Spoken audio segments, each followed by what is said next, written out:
오늘 말씀 함께 보도록 하겠습니다. 로마서 말씀 보도록 하겠습니다. 12장 9절부터 15절까지 말씀입니다. 우리말 성경으로 함께 보도록 하겠습니다.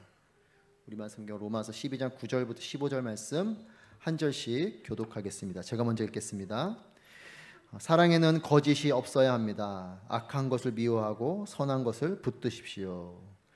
형제 사랑으로 서로 사랑하고 서로 먼저 존경하며 열심을 내 일하고 성령으로 뜨거워진 마음으로 주를 섬기십시오.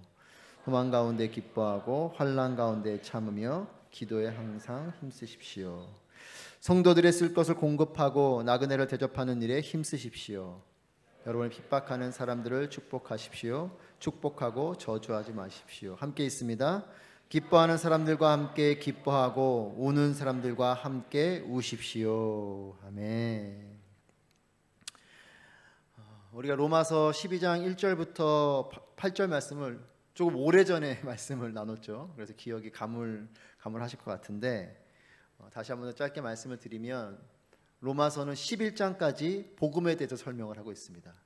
그리고 이제 12장으로 넘어오면서 그러므로 이렇게 시작하면서 복음에 대한 설명과 함께 이제 복음을 살아내는 실천적인 부분을 말하고 있습니다. 12장부터 복음에 따른 그리스도인의 삶에 대해서 바울이 설명합니다. 그래서 12장 1절 2절에서 자신을 거룩한 산 제물로 드리는 영적 예배를 말씀하면서 개인의 삶을 강조하고요. 이어서 공동체성을 말씀하면서 은사에 따라 섬김을 통해 그리스도가 머리 대신 공동체를 세워가라 라고 한 것이 8절까지 말씀이에요. 그리고 이제 바울이 실천적인 삶을 이야기하면서 이제 우리에게 가장 우선적으로 가르치는 것이 무엇이냐면 사랑인 것이죠. 고린도전서 13장 13절에 믿음, 소망, 사랑은 언제까지나 있는데 그 중에 제일은 사랑이다. 이 말씀과 같이 가장 우선되는 가르침, 그것은 사랑인 것이에요.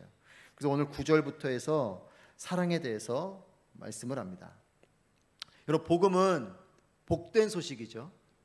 가스펠, 굿 뉴스이죠. 좋은 소식입니다.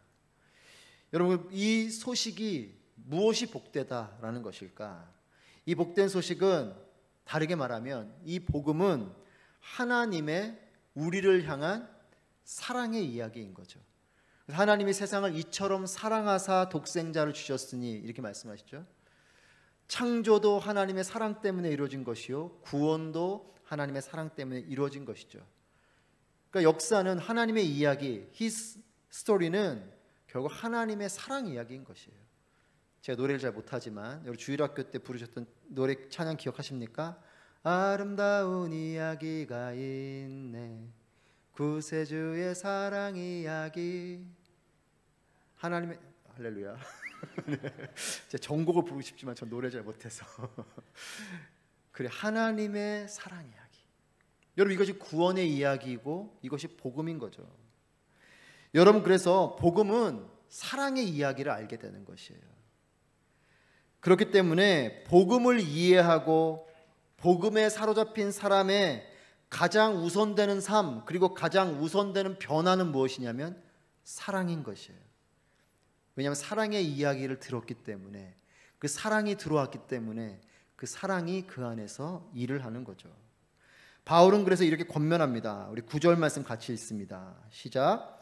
사랑에는 거짓이 없어야 합니다. 악한 것을 미워하고 선한 것을 붙드십시오. 사랑에는 거짓이 없어야 됩니다. 진짜 사랑을 해야 된다는 것이에요. 여러분, 사랑이 없는 것이 아니고 사랑이 거짓되어서 문제인 거죠. 우리는 다 사랑을 받고 사랑을 하고 있습니다. 근데 어느 때는 사랑이 없는 것 같고 때로는 사랑이 싫을 때가 있고 사랑이 원망스러울 때가 있는 것은 우리가 진짜 사랑이 아닌 거짓된 사랑을 받게 되고 하게 되기 때문에 그래요.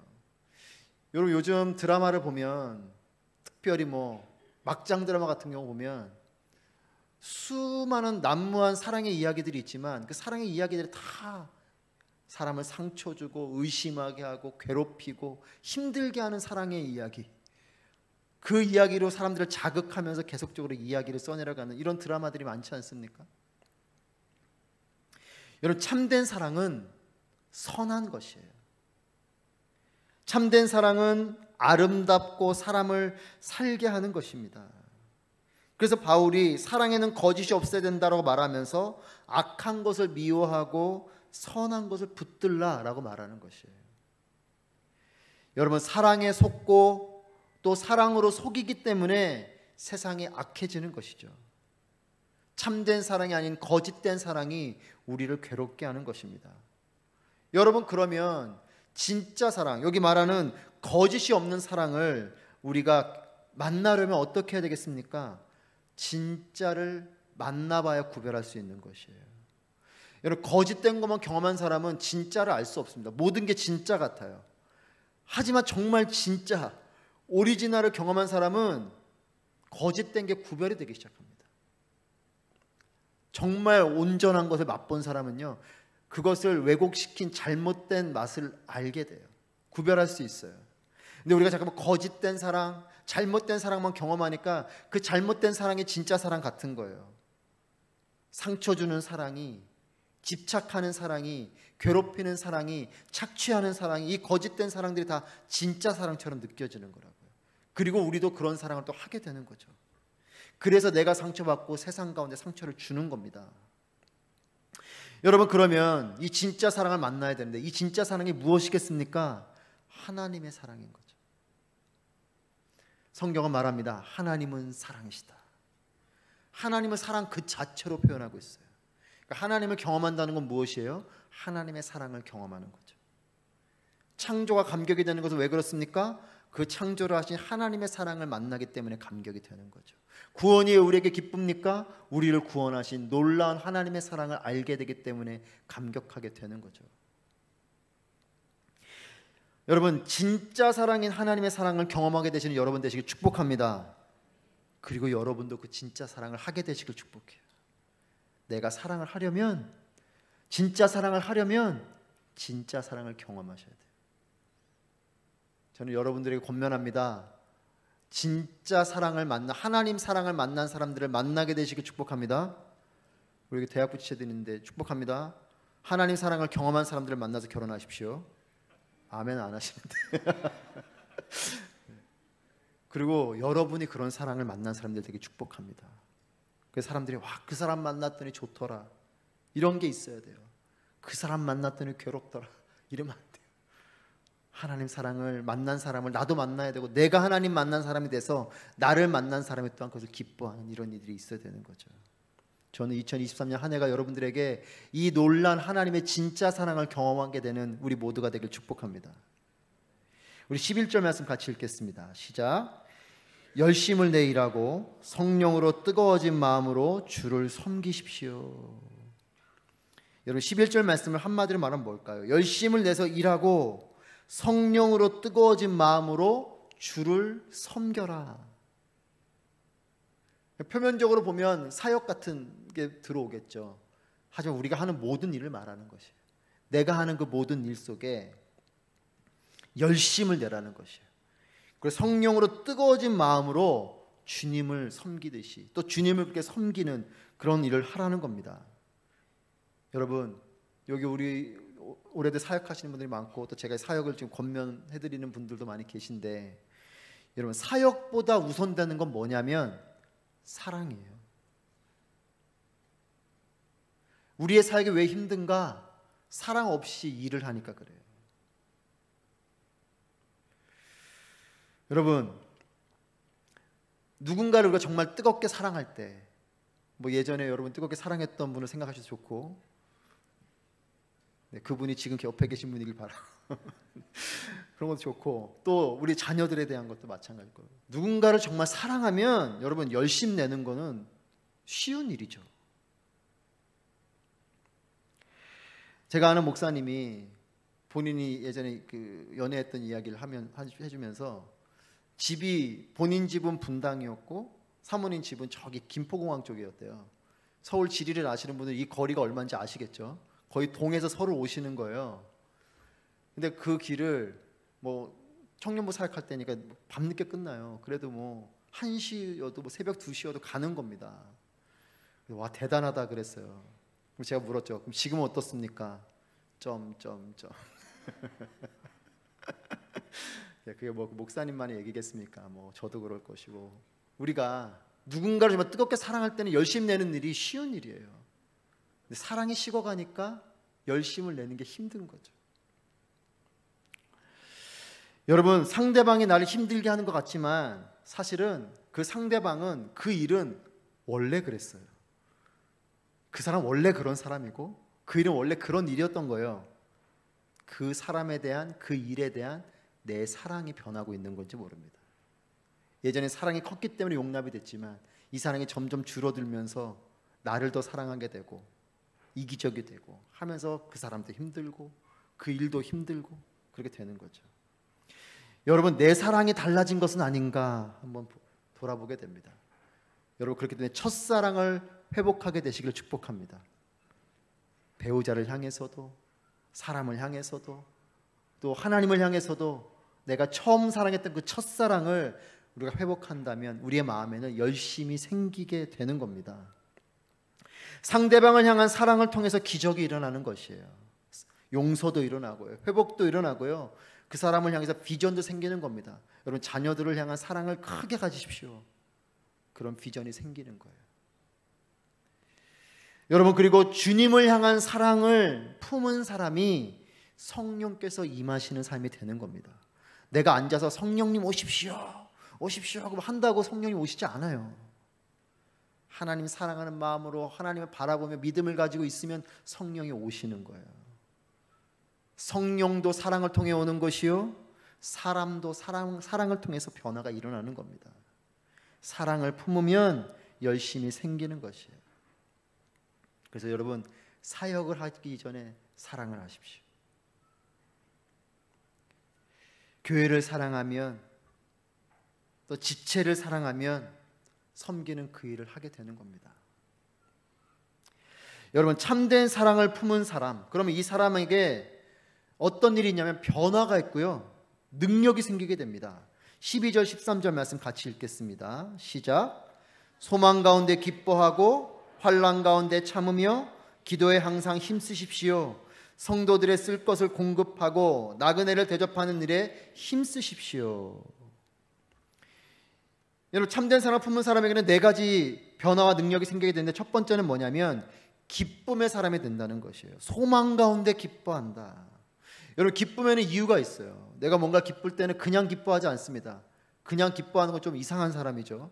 이유 없이 그냥 마냥 웃고 다니고 이런 사람 이상한 사람이고, 정말 정상적인 사람은 기쁨에 이유가 있어요. 그 일 때문에 기쁜 거예요. 그거 생각하니까 기쁜 거고. 여러분은 무엇으로 기뻐하십니까? 나는 요즘 무슨 기쁨이 있나? 여러분, 사랑을 품은 사람은요, 오늘 말씀 보면 소망 가운데 기뻐한다. 소망 때문에 기쁜 것이에요. 소망은 무엇입니까? 보이지 않는 것을 보는 것이 소망이죠. 현재를 넘어서 미래를 보는 이 비전이 소망인 것이에요. 그런데 여러분 생각해 보십시오. 보이지 않는 것, 미래적인 것의 영향, 그 일들에 우리는 많은 경우 두려움이 많아요. 그 일을 기뻐하기보다 그거 잘 될까? 잘못되는 거 아니야? 보이지 않는 그 일, 그 미래적인 일. 하지만 소망을 품으면 다르죠. 보이지 않지만 소망을 품는 거예요. 여러분, 소망은요, 눈에 보이는 걸 보는 게 아닙니다. 보이지 않는 것을 품는 것이 소망이에요. 그것은 현재적인 부분을 넘어서 미래적인 일인 거죠. 근데 많은 경우 그 영역 속에 사람들은 두려움을 갖고 불안함을 가져요. 근데 하나님의 사랑을 경험한 사람, 그래 하나님이 나를 이렇게 사랑하시는 분이기 때문에 미래의 내 일이 아직은 모르겠고 그것이 어떤 건지 알 수 없지만 나는 기뻐하는 거예요. 소망을 품기 때문에 그런 거죠. 믿음을 갖게 되면 그 기쁨이 임하는 겁니다. 여러분, 그렇기 때문에 진정한 하나님의 사랑을 경험하고 주님을 향한 사랑을 품으면 이 소망이 생기는 것이요, 그리고 이 기쁨은 세상이 줄 수 없는 기쁨이에요.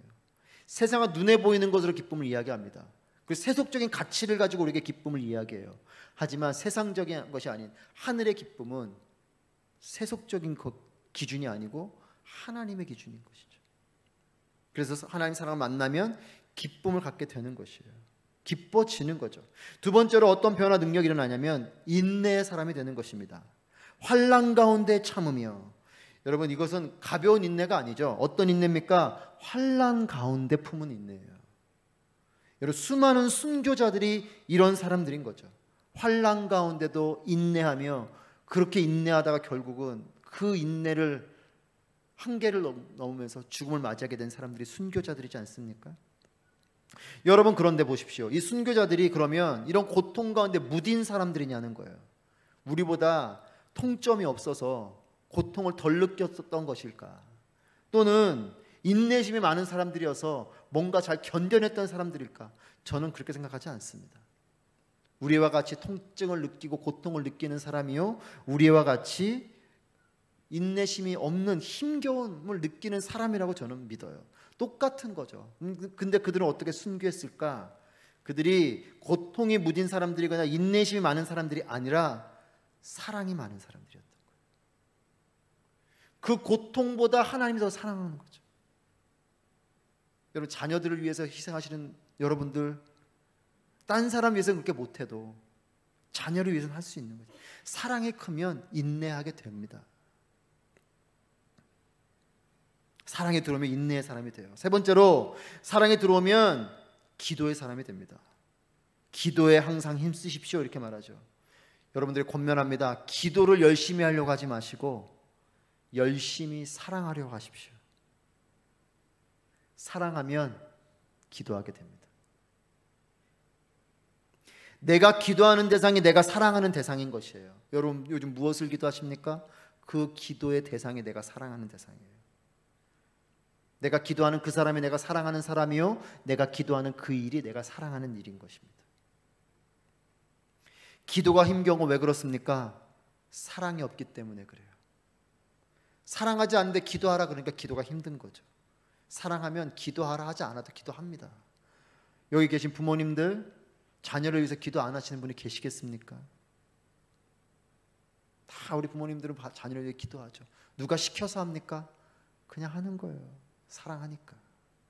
사랑하면 기도하게 되는 거죠. 기도가 힘겨운 것이 아니라 사랑이 없기 때문에 기도가 힘든 것이요. 여러분, 그래서 여러분들이 사랑을 회복하고 사랑에 힘쓰시는 여러분 되시길 축복합니다. 그리고 사랑이 들어오면 어떤 일이 벌어지냐면, 네 번째로 주변을 향해서 관심을 갖게 돼요. 13절에 성도의 쓸 것을 공급하고 나그네를 대접하는 일에 힘썼다. 여러분, 성도들의 쓸 것을 공급했다. 여러분, 공급보다 더 중요한 것은 무엇이냐면 필요를 아는 거예요. 구제사역할 때 보면 내가 원하는 것, 내가 편한 방법으로 하시는 분들이 계세요. 가끔 뭔가 이렇게 구제한다고 물건 같은 거 받을 때 보면 정말 이거 왜 줬지? 이런 물건도 있어요. 버릴 만한 것들을 교회에 갖다 주시는. 그냥 그 뭔가를 구제한다는 행위에 포커스가 두어져 있는 거죠. 근데 그게 아닌 어떤 분은 그 사람들에게 필요한 게 무엇일까? 어떤 게 그 사람들에게 필요한 걸까? 그거를 기도하고 고민하고 주시는 분들이 계세요. 상대가 원하고 상대에게 필요한 것을 아는 것. 여러분, 공급하는 건 사역이지만 필요를 보는 것은 사랑이에요. 어쩌면 우리의 사역에 진정 필요한 것은 능력이 아니라 사랑일 것입니다. 돕는 행위가 중요한 것이 아니고 그들을 어떤 걸로 도와줘야 될까에 우리의 관심이 있어야 되는 거죠. 여러분, 그리고 이 사랑은 어떤 사람까지 돕냐면 나그네를 대접하는 일에 힘써라. 여러분, 나그네는 어떤 사람입니까? 왔다 그냥 가는 사람들이지 않습니까? 그냥 그렇게 보면 내 인생에 별로 그렇게 큰 득이 될 것 같지 않은 사람들이에요. 스쳐가는 사람들인데, 그런데 사랑이 많으면 이런 사람들까지 관심을 갖게 되는 것이에요. 많은 사람들은 나에게 득이 되는 사람들에게 관심 갖고 그들을 사랑하려고 애쓰지만 정말 진정한 사랑을 품은 사람은 나그네까지 사랑하는 거죠. 스쳐가는 사람에게도 관심이 가는 거예요. 사랑이 생기면 관심이 가는 겁니다. 저는 내게 득이 되는 사람만 사랑하는 것이 아니라 나그네까지 사랑하게 되는 우리 모두가 되길 축복합니다. 그 정도의 사랑까지 넓어져야 되는 것이에요. 15절 말씀 같이 읽겠습니다. 15절 시작. 기뻐하는 사람들과 함께 기뻐하고 우는 사람들과 함께 우십시오. 여러분, 여러 종류의 사랑이 있지만 저는 최고의 사랑은 공감하는 사랑이라고 믿습니다. 많은 경우 정답을 이야기하는데 그것이 아니라 그 사람과 공감해 줄 때 그것이 정답일 수 있어요. 여러분, 부모의 사랑이 최고의 사랑의 이유는 부모님들은 자녀들에게 그 누구보다도 최고의 공감을 하는 사랑을 하기 때문에 그렇죠. 여러분, 자녀들이 걸음마를 하면 막 격하게 박수를 치고 노래라도 한 소절 부르면 막 그 어떤 가수보다도 열광하면서 박수 쳐주는 게 부모님이잖아요. 옆집 사람은 뭐 그런가 보다 하지만 옆집 사람이야 뭐 그 아이가 걷던 넘어지던 그냥 그런가 보다 하지만 내 자녀가 걸으면 놀라운 거죠. 내 자녀가 노래 한 소절 부르면 뭐 세상에서 가장 노래 잘하는 사람 같잖아요. 왜 그렇습니까? 부모이기 때문에 공감해 주는 거죠. 와, 박수를 쳐주고 또 그렇게 박수치기 칭찬만 합니까? 울기는 또 왜 그렇게 많이 웁니까? 자녀들 붙들고 밤새 눈물을 흘리고. 저희 아내가 있지만 저희 아내도 첫째 키울 때 아이도 1살이지만 엄마 나이도 1살이잖아요. 그러니까 뭐 애가 우는데 엄마도 애 안고 밤새 울더라고요. 애도 울고 엄마도 울고.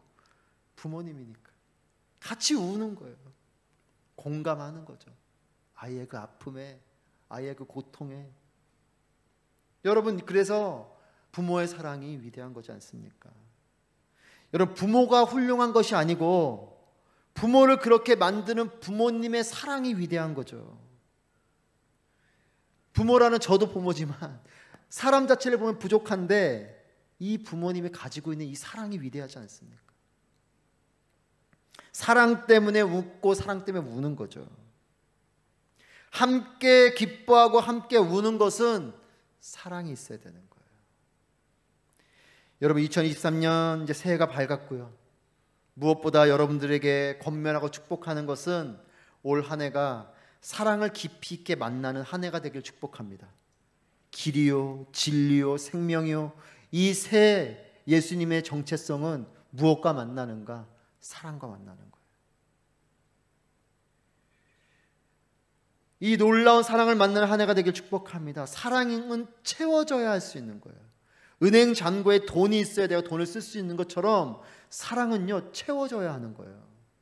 왜 우리의 사랑이 자꾸만 안 되냐? 사랑이 안 채워져서 그래요. 그러다 보니 고갈된 사랑으로 사랑하려고 하니까 나도 괴롭고 남도 괴로워지는 거죠.